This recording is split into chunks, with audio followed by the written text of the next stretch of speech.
नमस्कार दोस्तों, आज हम बात करेंगे सीएपीएफ के बारे में। सीएपीएफ का मतलब होता है सेंट्रल आर्म पुलिस फोर्स, जो भारत सरकार के गृह मंत्रालय के अधीन आती है और भारत के अनेक भागों में सुरक्षा प्रदान करती है। सीएपीएफ के अंदर कुछ ऐसी फोर्सेस शामिल हैं जिन्हें आप अक्सर सुनते होंगे। आज के वीडियो में हम सीएपीएफ के बारे में सब कुछ बताएंगे, जैसे कि उनकी स्थापना कैसे हुई, उनके प्रकार और उनके क्या क्या रोल हैं। दोस्तों, इस वीडियो को देखने के बाद सीएपीएफ से रिलेटेड आपके सारे डाउट क्लियर हो जाएंगे। तो चलिए शुरू करते हैं। सीएपीएफ केंद्रीय पुलिस संगठनों का सामूहिक नाम है। सेंट्रल आर्म पुलिस फोर्स तकनीकी रूप से अर्धसैनिक बल है, जिन्हें पहले केंद्रीय अर्धसैनिक बल सीपीएमएफ यानी कि सेंट्रल पैरामिलिट्री फोर्सेस केंद्रीय अर्धसैनिक बल के रूप में जाना जाता था। 2011 से भारत सरकार ने अर्धसैनिक शब्द को हटाकर केंद्रीय सशक्त पुलिस बल कर दिया। सीएपीएफ को 3 वर्गों में बांटा गया है। पहला, सीमा रक्षक बल, जिसमें आसाम राइफल, सीमा सुरक्षा बल यानी बीएसएफ, भारत तिब्बत सीमा पुलिस आईटीबीपी और सशस्त्र सीमा बल एसएसबी शामिल है। दूसरा, आंतरिक सुरक्षा के लिए बल, जिसमें केंद्रीय औद्योगिक सुरक्षा बल सीआईएसएफ और केंद्रीय रिजर्व पुलिस बल सीआरपीएफ। और तीसरा आता है विशेष कार्य बल, जिसमें है राष्ट्रीय सुरक्षा गार्ड यानी कि एनएसजी। वर्तमान में सभी 7 बलों को गृह मंत्रालय द्वारा सीएपीएफ के रूप में परिभाषित किया गया है। सबसे पहले आइए जानते हैं सीआरपीएफ के बारे में। दोस्तों, सीआरपीएफ का पूरा नाम केंद्रीय रिजर्व पुलिस बल है और इसे दुनिया की सबसे बड़ी पैरामिलिट्री फोर्सेज में गिना जाता है। सीआरपीएफ की शुरुआत 1939 में हुई थी। वहीं मौजूदा समय में 3,13,678 पर्सन और 247 बटालियन सीआरपीएफ में मौजूद है।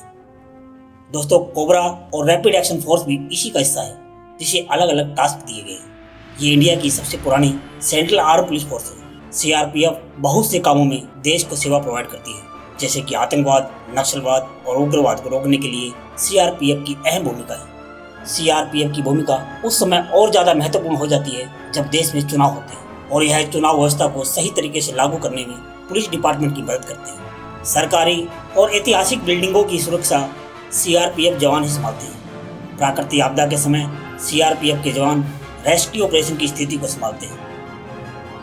बीएसएफ, दोस्तों, बीएसएफ की full form border security force यानी कि सीमा सुरक्षा बल।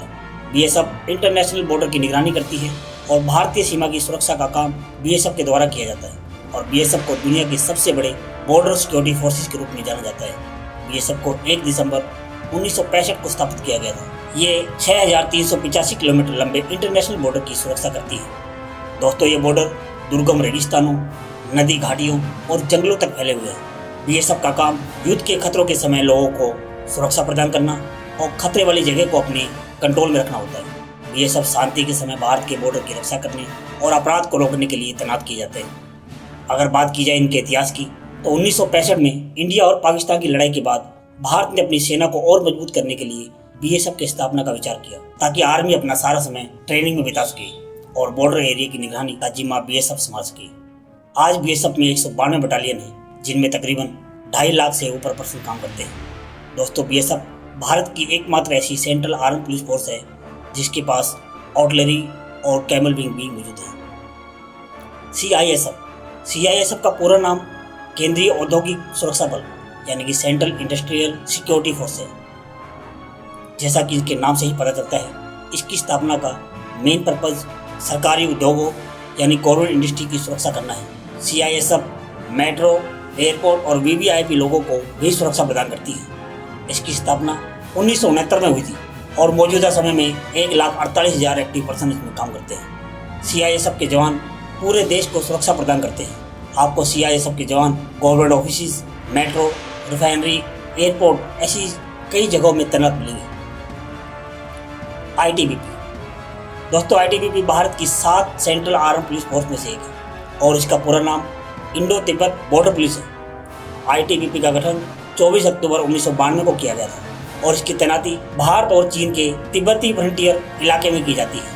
वहीं आईटीबीपी का गठन 4 बटालियनों के साथ हुआ था, जो आज इसकी बटालियन की संख्या 60 हो चुकी है, जिनमें तकरीबन 90,000 जवान शामिल हैं। आईटीबीपी के जवानों को यूनाइटेड नेशन के शांति मिशन में भी तैनात किया गया है। आईटीबीपी के जवान Bosnia, Herzegovina, Kosovo, Sierra Leone, Haiti और सूडान में भी तैनात किए गए हैं। आईटीबीपी के जवान लद्दाख से देवला तक तैनात हैं और ये जवान ज़्यादातर बर्फीले माउंटेन वाले इलाके में तैनात रहते हैं। आईटीबीपी आज देश के दुश्मनों से सीमा की सुरक्षा के साथ साथ बॉर्डर एरिया में रह रहे लोगों को एजुकेशनल, हेल्थ जैसे सामाजिक कार्यों में भी सेवा प्रोवाइड करते हैं। राष्ट्रीय सुरक्षा गार्ड NSG, जिसे आमतौर पर ब्लैक कैट के रूप से जाना जाता है। NSG गृह मंत्रालय के तहत एक आतंकवाद रोधी इकाई है। इसकी स्थापना 16 अक्टूबर 1984 को की गई थी ताकि देश में होने वाली आतंकी गतिविधियों से निपटा जा सके। भारत के इस सबसे खतरनाक फोर्स NSG को प्रधानमंत्री से लेकर अन्य VVIP लोगों की सुरक्षा में तैनात किया जाता है। वहीं आतंकी हमले जैसे मुश्किल परिस्थितियों में नेशनल सिक्योरिटी गार्ड ही ऑपरेशन को अंजाम देते हैं। SSB, दोस्तों SSB यानी सशक्त सीमा बल। यह फोर्स भूटान और नेपाल की सीमा पर तैनात रहती है। इसका कंट्रोल भी होम मिनिस्ट्री के पास होता है। इस बल को 20 दिसंबर 1963 में स्थापित किया गया था।